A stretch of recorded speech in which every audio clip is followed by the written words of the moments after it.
Oke, seniman paru-parung. Kenapa namanya paru-parung dulu? Paru-paru. Kenapa ditanyakan paru-paru? Karena dulu itu saya sempat mengeja paru-parung itu kayak parung. Ternyata aslinya setelah direvisi oleh Marip paru-parung. Sebenarnya kalau teksnya paru-paru dua kali, Iya, paru-paru. Tapi saya ambil pengucapannya. Unik dah. Tapi kalau secara resminya tulisannya itu paru-parung. Paru-paru. Oh, Secara bahasa universal paru-paru. Tulisan paru-paru. Oh, tapi kenapa paru-paru? Saya mulai seni itu bukan cuma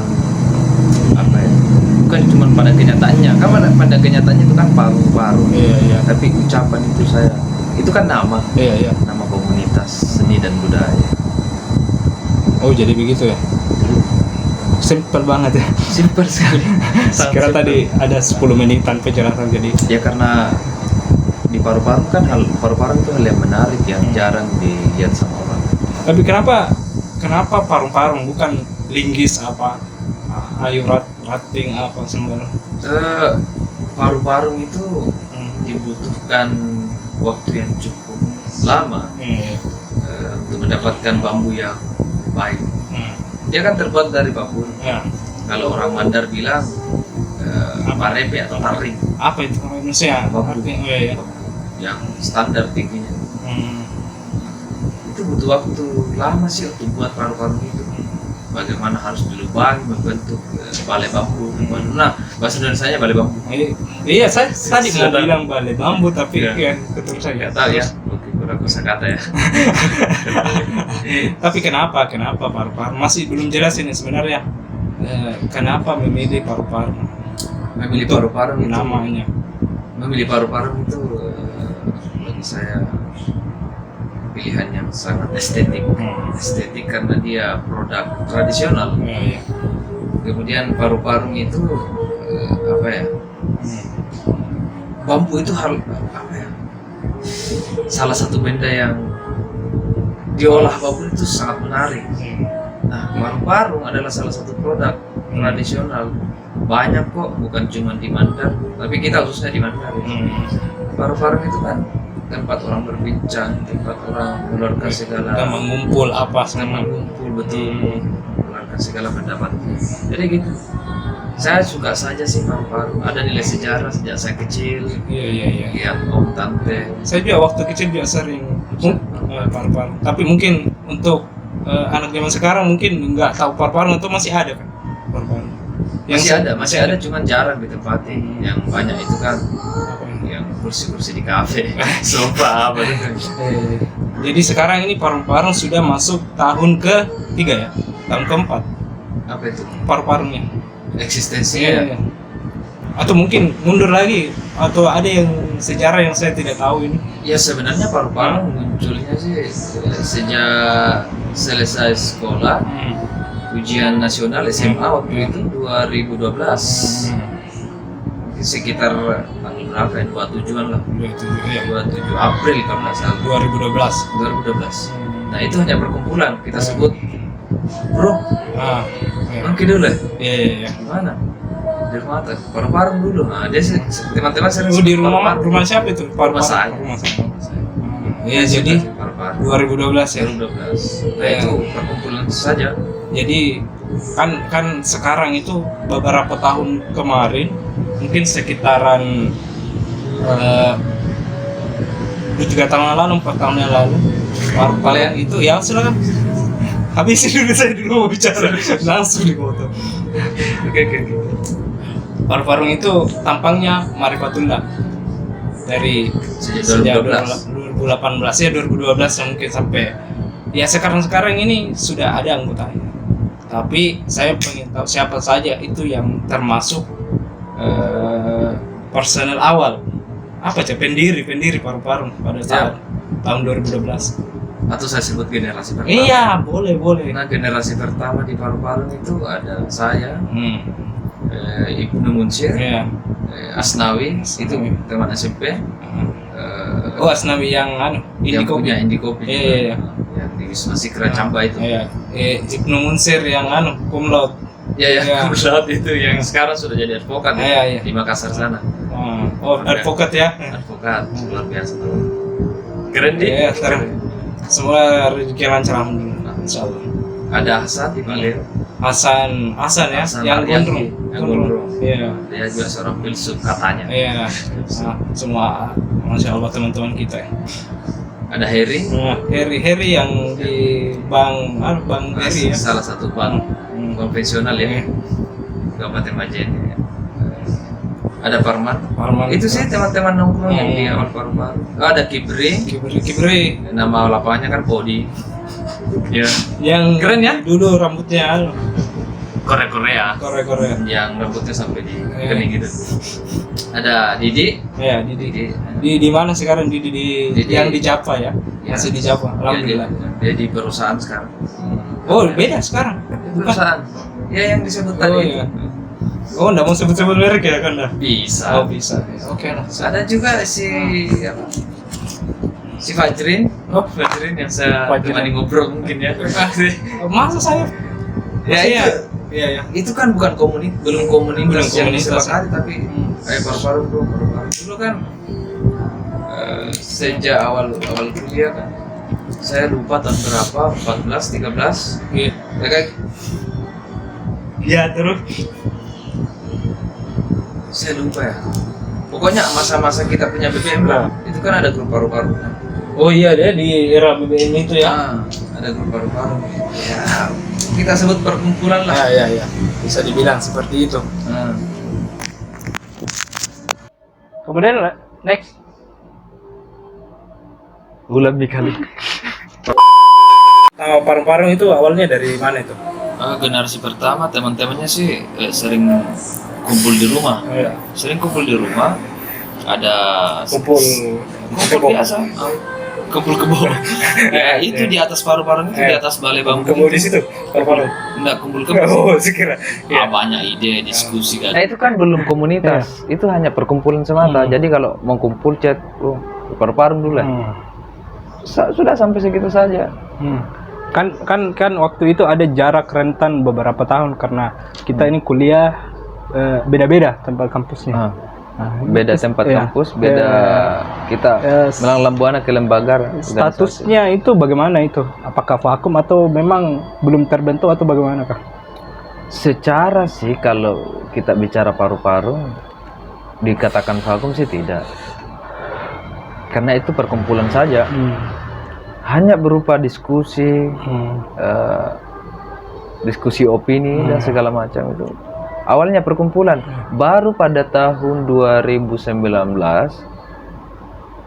kita katakan itu sebagai komunitas yang punya aspek yang harus dibahas dan dikelola. Salah satunya bidang seni.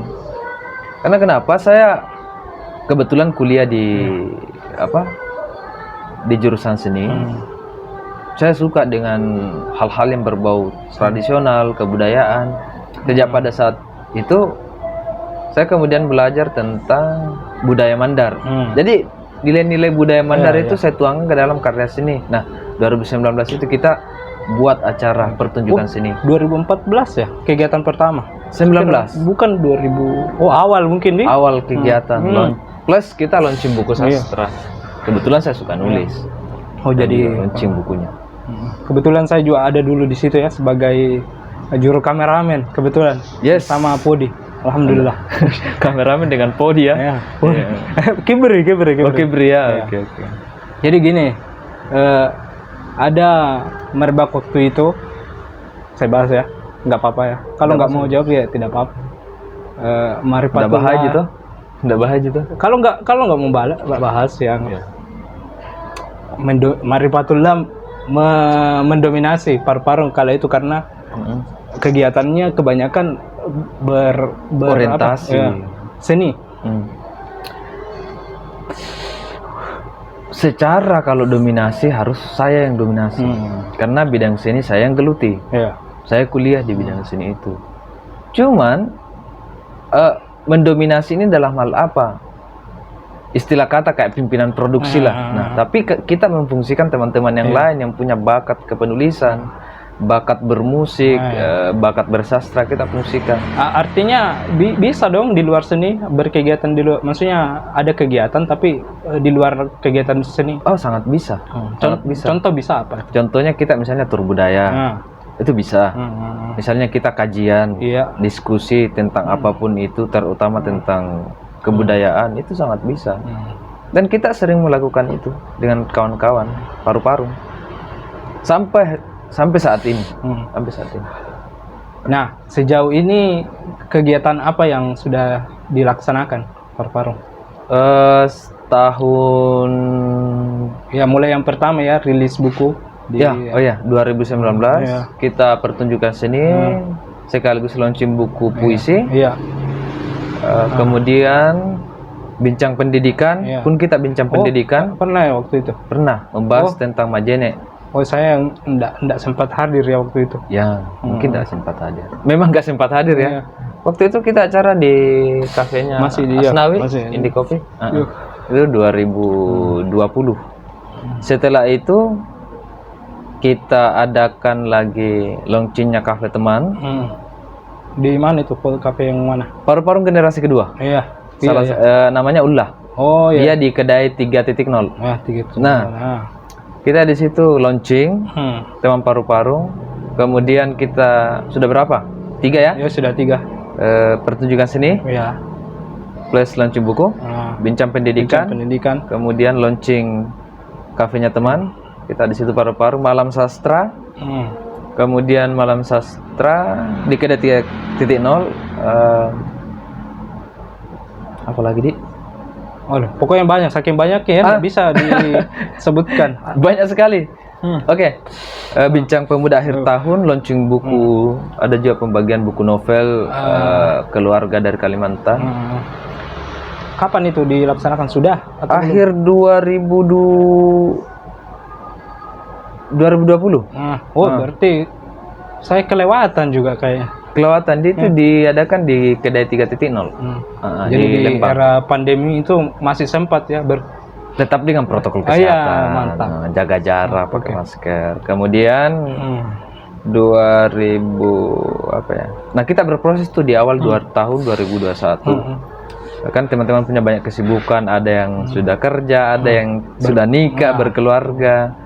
Nah, saya pribadi tetap berkarya, tetap mengasah kemampuan anak-anak sehingga pada akhir tahun 2021 kemarin, sekitar tanggal 11 Desember, kita adakan pertunjukan seni. Tuh banyak anak seni yang kolaps itu, anak band. Di mana akustikan, itu? Tepatnya di Alternatif Coffee. Yang baru-baru itu ya? Yang baru-baru. Salah satu ownernya juga teman kita, si Parman itu. Nah, itu ownernya Alternatif. Mungkin sekitar 6-7 lah. Itu masih generasi kedua? Ya, sudah masuk generasi 1 dan 2 sudah join.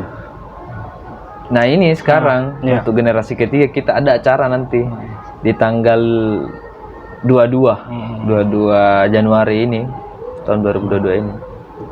Kita punya klien, kita mau launching buku lagi.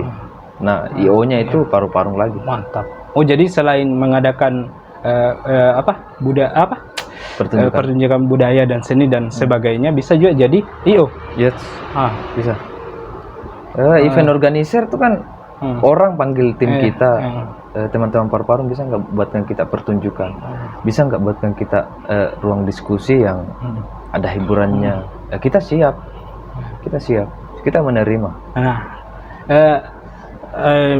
Bagaimana ya? Dari sekian lamanya ini paru-paru mendirikan, dan saya tahu, saya mengikuti paru-paru bagaimana seorang Marifatullah membangun di tengah kesibukan teman-teman yang mulai bekerja begini-begini dan kesibukannya. Sesusah apa sih membangun paru-paru? Begini, kalau paru-paru itu kan yang sangat mau kita tumbuhkan itu adalah nilai paluluarea, atau dalam bahasa Indonesia kan persaudaraan. Kutip persaudaraan itu maksudnya kita itu harus produktif. Apalagi sebagai pemuda Majene, kita harus produktif di beberapa bidang. Salah satunya pendidikan, seni dan budaya. Nah, kerumitan-kerumitan yang dialami itu karena apa ya? Nilai yang belum tumbuh. Rasa kepedulian, rasa cinta di antara kita-kita ini, terutama rasa kepemilikan.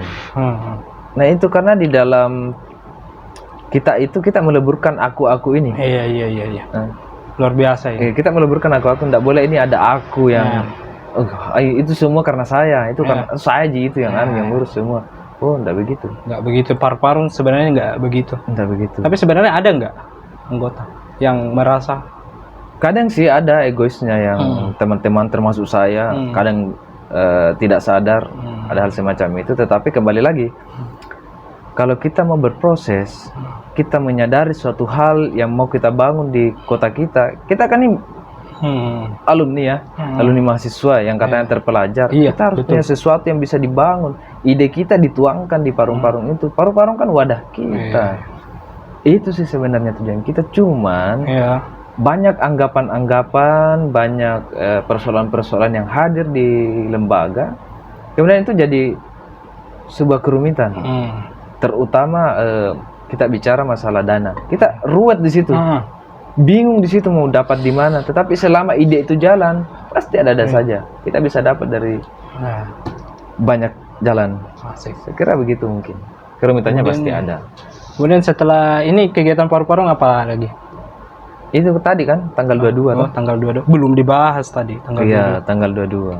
22. Oh iya, yang jadi event organizer. Iya. Kita sebagai penyelenggara acara di launching buku. Atau mungkin sekalian saya Iya, bisa. Oke. Tapi sebenarnya kalau uploadnya ini mungkin lewat, tapi nggak apa-apa sih. lewat ya. Ya, karena mungkin promosi aja sebagai paru-paru bukan cuma mengadakan kegiatan seni, tapi bisa juga jadi event organizer, bisa tuntas atau bisa menangani satu kegiatan. Insya Allah. Insya Allah.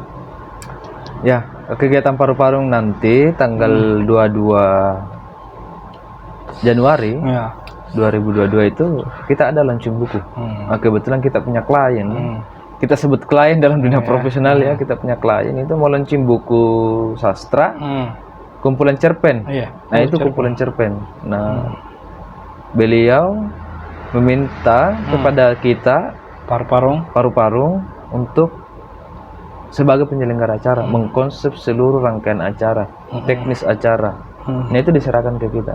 Nah, yang mungkin jadi pertanyaan ya, bagaimana bisa kenalnya itu sama pengarangnya itu sehingga bisa dipercayakan sebagai event organizer?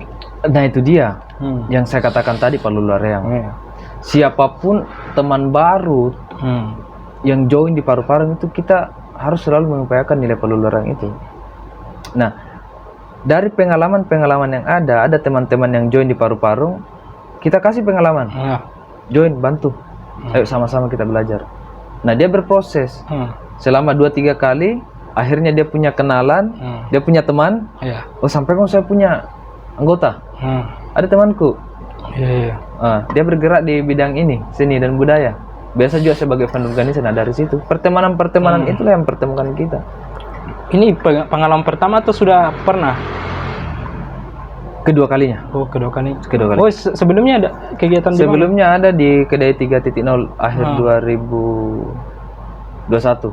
Kegiatan bukan, akhir 2020 kalau nggak salah. Bincang Pemuda akhir tahun. Oh, paru-paru juga ngambil Paru-paru juga pelaksanaan penyelenggara. Ada tiga klien.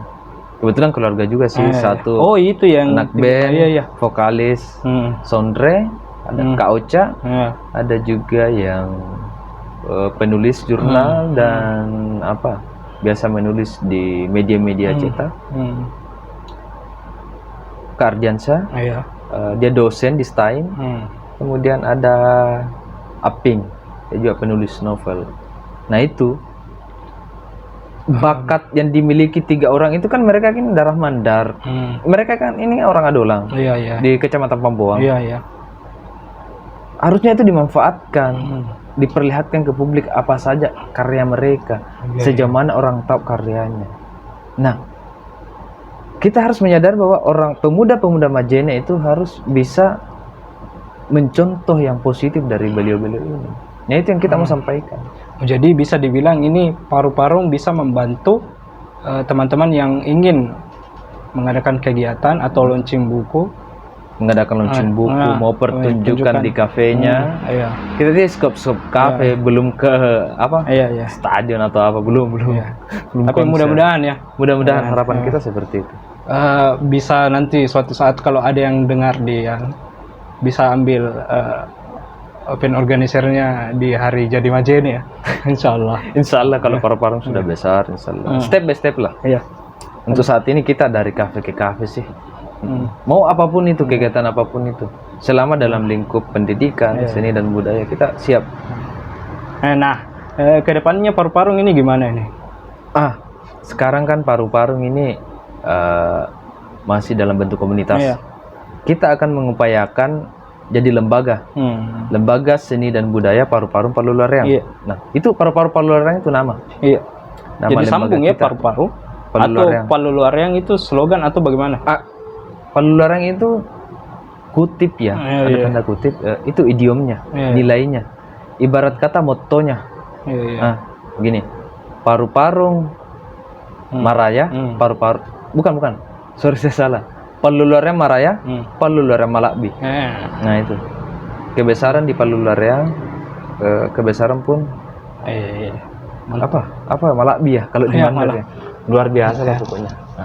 Nah, tentunya ini teman-teman pasti bertanya-tanya lagi, termasuk saya sebenarnya.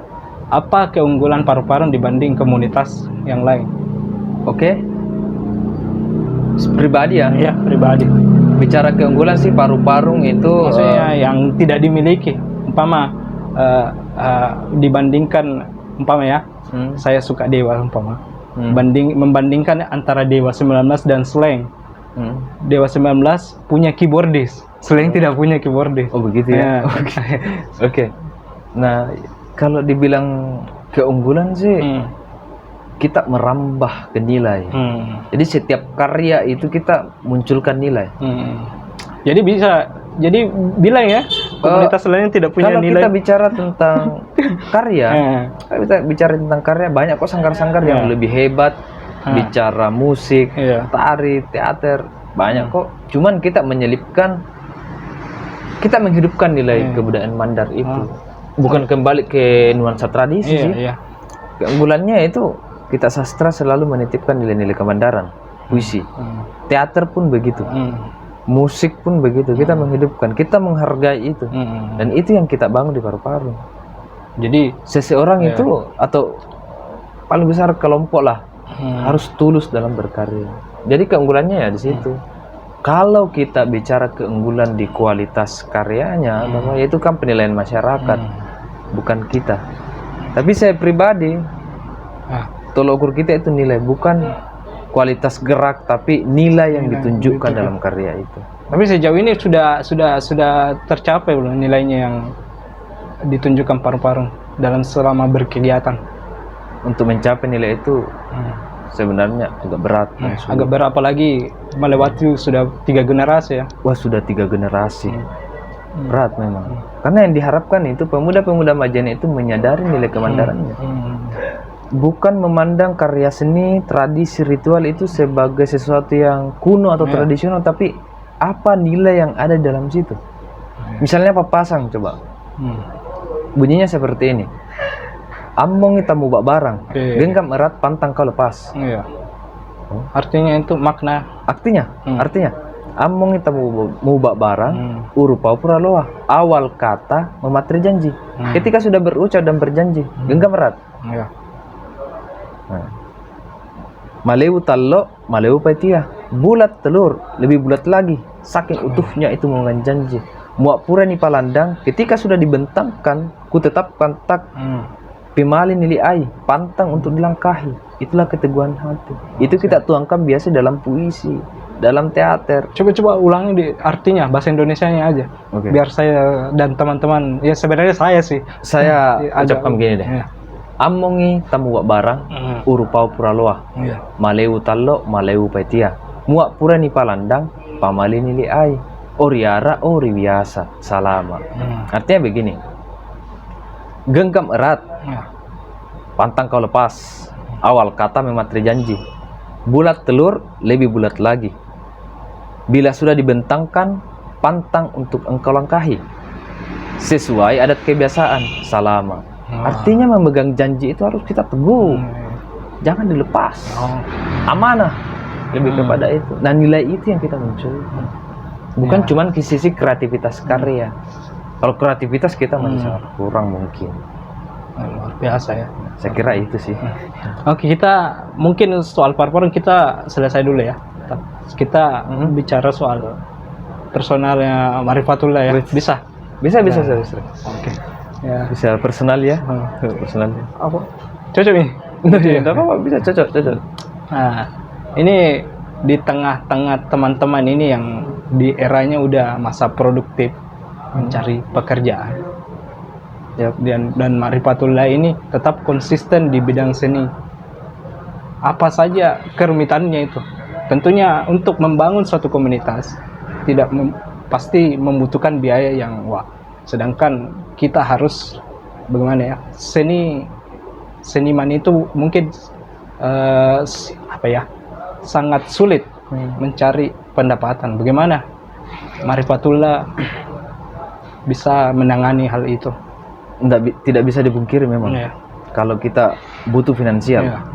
Ada yang cepat, ada yang cepat, ada yang lambat. Oke. Tapi gini, saya sadari di umur yang sekarang ini harusnya kita fokus ke penghasilan, bekerja.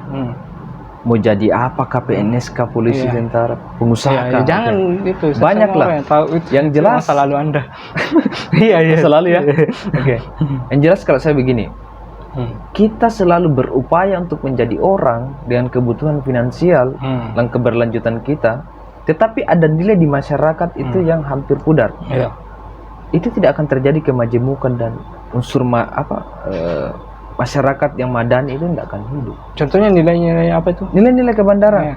Misalnya banyak pemuda sekarang. Kita punya sejarah nih, nilai kemandaran ini. Kita punya sopan santun, adat mapatabe, kebiasaan mapatabe. Menggenggam siri. Apa itu siri? Harga diri dan kehormatan. Nah, sekarang itu adat sopan santun mapatabe itu sudah kurang. Dua hal saja. Iye dan tabe. Dan Jepang. Jepang. Mandar. Iye dan tabe itu sudah sangat kurang. Anak-anak sudah lewat di depan orang tua, di depan orang yang lebih tua, kakaknya kayak itu. Budaya itu mulai redup. Tidak menghormati anak-anak yang sekarang kan fasenya era modern. Jadi kebanyakan nonton, main HP. Bukan tentang dia generasi rebahan atau apa, tapi apa yang dia lakukan setelah bangkit dari situ. Saya sih sepakat. Apa yang dia lakukan. Tapi coba kita pikir baik-baik. Ketika kita tidak menghargai nilai kebudayaan itu, apakah kita mampu untuk menjadi masyarakat yang apa istilahnya? Yang berbudaya, punya yang berbudaya, punya identitas. Nah, bisa saling menghormati satu sama lain. Loh, kan dari situ kita bisa meretas konflik. Bukan betul-betul konfliknya tidak ada, konflik pasti ada. Tetapi dengan memahami nilai budaya itu, menjalankan nilai-nilai moral itu, nah kita bisa. Saya kira itu kan tujuan dari Pancasila dan Undang-Undang Dasar. Itu kan ketertiban. Itu yang kamu kita ciptakan dari menghidupkan unsur kebudayaan, bukan mengangkat kembali sisi yang lain, misalnya kerajaan, bukan. Tapi nilai yang kita angkat. Nah, itulah yang saya anggap penting di dalam paru-paru, sehingga saya harus memoles bagaimana caranya, karena kalau dengan anak-anak zaman sekarang kita mau diskusi seperti ini, itu kurang diminati. Oleh sebab itu saya tuangkan di atas panggung pementasan, di diskusi. Saya harus ada polesannya lah. Saya mau sampaikan papasang, kasih di puisi deh. Saya mau ada gerak orang Mandar dulu sopan santunnya, kasih dia teater deh. Mengindahkan elo-elongnya itu loh, kasih di musik deh, lagu-lagunya. Jadi bagaimana jawabannya tadi, kesimpulannya? Kesimpulannya adalah saya di antara teman-teman yang sudah sibuk dengan profesinya, saya fokus ini karena saya fokus ke pemuda, membangun nilai itu, saya fokus itu. Walaupun memang meniti karir di awal-awal itu di bidang seni sangat rumit ya, rumit dan susah. Karena banyak orang yang punya pemahaman tentang seni itu hanya tahu bidang seni itu, Iya, musik, teater, sastra, tari dan segala macam. Hmm. Orang lupa bahwa seni itu bagaimana dia menyingkap makna-makna kehidupan. Oh, jadi bisa dibilang mungkin seni menurut Marifatullah itu tidak terlalu mengutamakan mungkin materi. Tidak, Iya. dia orang seni itu punya cara pandang tersendiri. Iya, saya setuju. Banyak orang mengatakan seperti ini. Seni itu pengetahuan umum. Ya. Banyak orang yang tahu. Hmm. Oke, saya sepakat ketika bicara seperti itu. Tetapi untuk mengukur cara pandangmu dengan orang yang mendalami dunia seni dan ilmu tentang seni itu beda dengan teman-teman atau siapapun itu yang hanya sekedar tahu seni itu estetika, seni itu kreativitas, seni itu keindahan. Ada yang lebih daripada itu. Saya kasih contoh. Iya. Prof. Bambang Sugiharto, seorang guru besar Iya. di mana ya? Unpar. Iya. Dia pernah mengatakan seperti ini. Seni ketika menggambarkan air itu beda dengan sains. Kalau sains menggambarkan air itu sebagai unsur, yaitu H2O, kan tidak salah. Tetapi seni bisa menggambarkan air itu ketika air jadi air minum, apalagi. Ketika air jadi air laut, apalagi. Ketika air jadi tsunami, apalagi. Ketika air dipakai mandi, apalagi. Beda sebuah maknanya. Makna sebuah air itu luas. Di pemahaman cakrawala seni itu sangat luas. Makanya bagi saya tidak sembarang untuk mempelajari seni. Karena interpretasi akan banyak. Banyak tak, tapi yang paham tentang seni, yang mempelajari tentang seni itu tahu nilai apa yang akan kita singkap Jadi dari sesuatu itu. Kira-kira nggak egois tidak ketika cara berpikir seorang mendalami seni kemudian masuk ke ranah kehidupan masyarakat yang biasa-biasa aja, itu kayak nggak terkesan egois ya? Bagaimana maksudnya, bisa dijabarkan? Maksudnya Marifatullah seorang seniman yang mungkin cara pikirnya berbeda karena mendalami seni. Kemudian masuk ke ruang lingkup masyarakat yang dominan sama semua cara berpikirnya. Apakah tidak terlalu egois begitu? Begini maksud saya. Kalau bicara seni, Iya. itu cara pandang. Sebenarnya cara pandang. Semua orang punya anugerah seni. Iya. Semua orang punya anugerah musikal. Contohnya anugerah musikalnya seperti apa? Setiap orang pasti berbeda cara jalannya. Iya. Beda-beda. Saya bagaimana temponya jalan, dia bagaimana temponya. Itu yang kita pahami. Iya. Itu yang kita pahami. Sementara secara awam, umum, orang katakan seni itu ya musik, ya alat musik. Teater ya di panggung. Iya. Menyampaikan pesannya puisi itu. Tetapi nilai bahkan penekanan suara itu ada maksudnya. Coba saya katakan sama kita. Saya katakan sama Pak Jrin. Saya panggil kita. Saya panggil ke Pak Jrin. Iya. Apa dibikin sekarang? Saya jawab ya. Iya jawab. Apa dibikin sekarang? Lagi duduk. Apa mau bikin sekarang? Aduh. Nada. Iya, Itu nada. main. Iya. Orang seni itu mengkaji sampai situ musiknya. Ada penekanan. Iya. Dan beda rasa yang akan timbul. Iya. Itu yang kita pelajari. Tidak egois. Kita menyadari bahwa semua manusia punya anugerah musikal. Ketika saya yang pernah belajar musik, mendengar sebuah musik yang temponya lari, saya katakan pasti ada yang aneh. Iya. Tetapi sekalipun musiknya rapi, Iya. saya katakan oh ada yang kurang. Kayaknya di sini deh. Tapi itulah karya mereka. Nah, bandingkan dengan orang yang sama sekali tidak pernah mempelajari musik atau mendengar salah satu aliran musik, pasti kedengaran kok ada yang kurang. Kenapa kayak lari drumnya? Kenapa kayak lari anunya? Tapi dia tidak punya pengetahuan tentang musik. Itu disebut anugerah musikal. Psikologi musiknya begitu. Jadi saya pikir bukan egois sih. Bukan egois. Bukan. Soal pengetahuannya saja. Soal pengetahuan dan cara pandang. pemahamannya.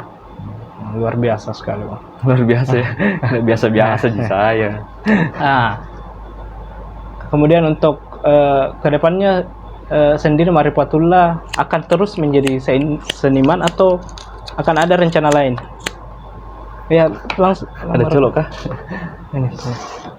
Aduh, ini Seniman atau rencana lain maksudnya?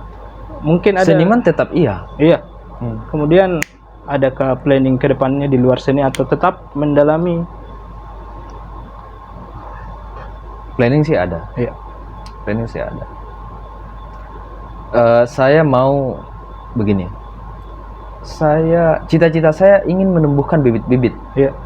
yang mampu mengolah sebuah pertunjukan, mengolah sebuah karya yang pasti lebih hebat dari saya. Itu harapan saya. Kalau profesi, pasti saya tetap seniman.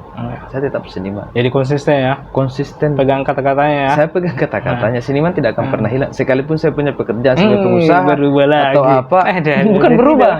Tidak berubah. Sekalipun itu. punya pekerjaan, seni itu jangan dianggap sebagai profesi. Iya, Seni itu betul juga. anggap sebagai ilmu dan pemahaman. Saya sih begitu. Kemudian apa lagi ya yang mau ditanya? Sudah bingung kan? Sudah bingung karena kan? sudah tidak ada tidak briefing tadi. Kalau saya kasih banyak-banyak pertanyaan tak. Kasih banyak-banyak. Sudah masuk 30 menit juga. Jadi sebagai penutup lah. Kan saya biasa bincang-bincang dengan Marip.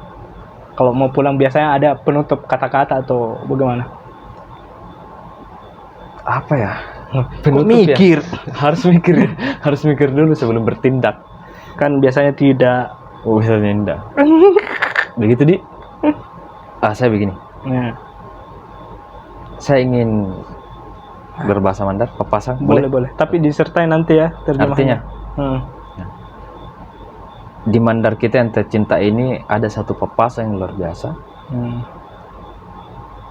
Bismillah akeletekna, Fatihah peliana, turalluana la ilaha illallah. Dengan Bismillah kaki diangkat, dengan Al-Fatihah kaki diayunkan, tutur katanya la ilaha illallah. Maknanya adalah kita selalu berangkat dengan menyebutkan nama Allah. Kemudian Fatihah mengayunkan kaki itu kita meminta petunjuk atau jalan yang lurus. Turalluana la ilaha illallah, tutur katanya la ilaha illallah, bahwasanya kita selalu berpegang teguh kepada kebenaran. Itu yang harus kita tanamkan dalam diri kita sekuat-kuatnya. Mungkin itu dari saya. Tapi kalau yang non muslim bagaimana? Oh, non muslim bisa pakai? Bisa pakai. Bisa pakai. Masa? Karena kenapa? Ya. Dengan menyebut nama Allah, Tuhan. Kemudian meminta. Oh, bisa tinggal kata-kata yang diganti ya. Bisa. Oh, aman sekali. Aman. Awas. Tidak. Masuk unsur lain ya. Tidak, Itu sih ampun. pesan saya. Pun ada pesan yang lain. Saya lupa ya. Tokona atau Sipak atau Mandar. Ya. Andi ariat to Mandar. To melok di sana, sawak dia memang sangana. Iya. Pepatah lama itu saya sering dengar juga. Tidak ada orang Mandar yang mencari nama sebab sudah punya nama. Andi ariat to Mandar, to miak canga-canga. Apa? Tidak ada orang Mandar yang mengaku dirinya hebat. Sebab orang Mandar sudah hebat. Andi ariat to Mandar miak barawarani, sawak barani memang. Tak ada orang Mandar yang mengaku berani. Karena memang orang Mandar itu berani. Itu yang harus dikaji. Gitu sih. Mungkin sekian dari saya. Belum. Masih ada. Masih ada. Kok panjang, Di? Ya, tunggu dulu jadi beleng. Kalau ada teman-teman yang pengen gabung jadi paru-paru, syaratnya gimana? Oke. Kalau ada teman-teman yang ingin gabung di Paru-Parung, Palulareang, hanya satu. Pahami konsep Palulareang itu saja. Mau gabung silakan temui kita di Kabupaten Majene. Home base-nya ada di Lembang, pusat oleh-oleh, kedai 3.0. Temui kami di sana, silakan gabung. Kami terbuka. Bawa sangat pisang, terbuka. bawa pisang, ayam, songkol. Tidak, Ji. Tidak, Ji. langsung. Yang penting itu tahu nilai dan makna Palulareang. Bukan hanya Palulareang atau persaudaraan saudara ataupun bersaudara karena seprofesi, tapi ada nilai yang lain. Paham itu, kita sama-sama belajar. Yang punya keinginan membangun nilai-nilai kebudayaan Mandar, ayo kita sama-sama. Luar biasa sekali malam ini. Sangat luar biasa ya. Alhamdulillah. Bisa ditutup karena kamera duanya lagi memorinya full. Siap. Tutup silakan. Oke. Minta tolong. Mungkin teman-teman nggak tahu ya, mungkin soal kita akrabnya gimana, jadi ya seperti itulah. Jadi saya minta tolong ke Marifatullah untuk closing. Jangan lupa. Oke, bagi teman-teman yang menonton video ini, jangan lupa klik like, share, dan subscribe channel Fajrin Baladewa Fit. Fit. Karena konten ini adalah salah satu konten yang sangat bermanfaat dan berguna di Kabupaten Majene. Ah, Salam Palulareng. asik. Oke.